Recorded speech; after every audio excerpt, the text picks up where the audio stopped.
অ্যাডাল্টের ক্ষেত্রে সিপিআর হচ্ছে 8 বছরের বেশি হলে অ্যাডাল্ট ধরি, যখন হচ্ছে চাইল্ড 1 থেকে 8 বছর থাকে তাদেরকে চাইল্ড বলি, ইনফ্যান্ট হচ্ছে আপ টু হচ্ছে 1 ইয়ার পর্যন্ত হচ্ছে চাইল্ড বলছি, ইনফ্যান্ট বলছি। এবার সার্কুলেশন কী করবো আমরা? সার্কুলেশন সময় তাদের ক্ষেত্রে কোন পালস চেক করবো? যখন অ্যাডাল্ট থাকবে তাদের ক্ষেত্রে ক্যারোটাইড চেক করবো, যখন চাইল্ড থাকবে তাদের ক্ষেত্রে আমরা ফিমোরাল করবো। ইনফ্যান্টের ক্ষেত্রে ফার্স্ট হচ্ছে ব্র্যাকিয়াল চেক করবো, দেন সেকেন্ড হচ্ছে যে ফিমোরাল চেক করবো। এবং হচ্ছে যখন আমরা ক্যারোটাইড পালস চেক করবো তখন আমরা 2 ফিঙ্গার মেথডে চেক করবো, এবং এটা অবশ্যই যেন 10 সেকেন্ড থেকে বেশি না হয়। কারণ হচ্ছে যে আমাদের যখন 10 সেকেন্ডের থেকে বেশি দিই তাহলে আমাদের কি যে ব্রেনের যে কন্টিনিউয়াস যে সাপ্লাই গ্লুকোজ বা নিউট্রিশন সাপ্লাই সেটা হচ্ছে ডিক্রিজ হয়ে যাবে।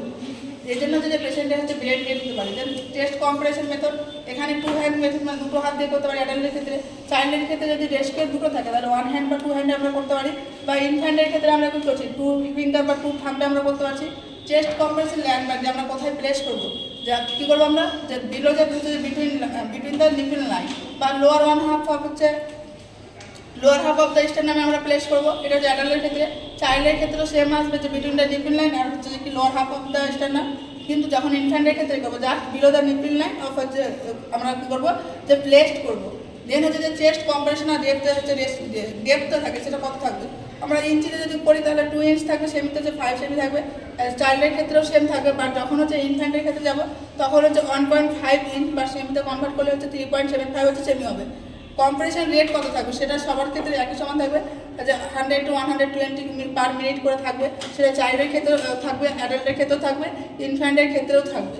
চেস্ট কম্প্রেশন আর ভেন্টিলেশনের রেশিও যেটা থাকবে সেটা হচ্ছে কি যে যখন হচ্ছে যে রেস্কের 1 থাকুক বা 2 থাকুক তখন কী হবে 30:2 হবে। বাট যখন হচ্ছে যে কি চাইল্ডের ক্ষেত্রে 2 রেস্কের বা 1 রেস্কের থাকবে, 1 রেস্কের ক্ষেত্রে আমরা কী করছি 30:2 দিচ্ছি, বা 2 রেস্কের থাকলে আমরা সেখানে কী করবো যে 15:2 দেবো। আর যখন ইনফ্যান্টের ক্ষেত্রে কী করছি সেমটাই হবে, যেমন হচ্ছে 1 রেস্কের থাকলে হচ্ছে 30:2, আর যখন হচ্ছে 2 রেস্কের থাকছে তখন হচ্ছে 15:2 দিচ্ছি।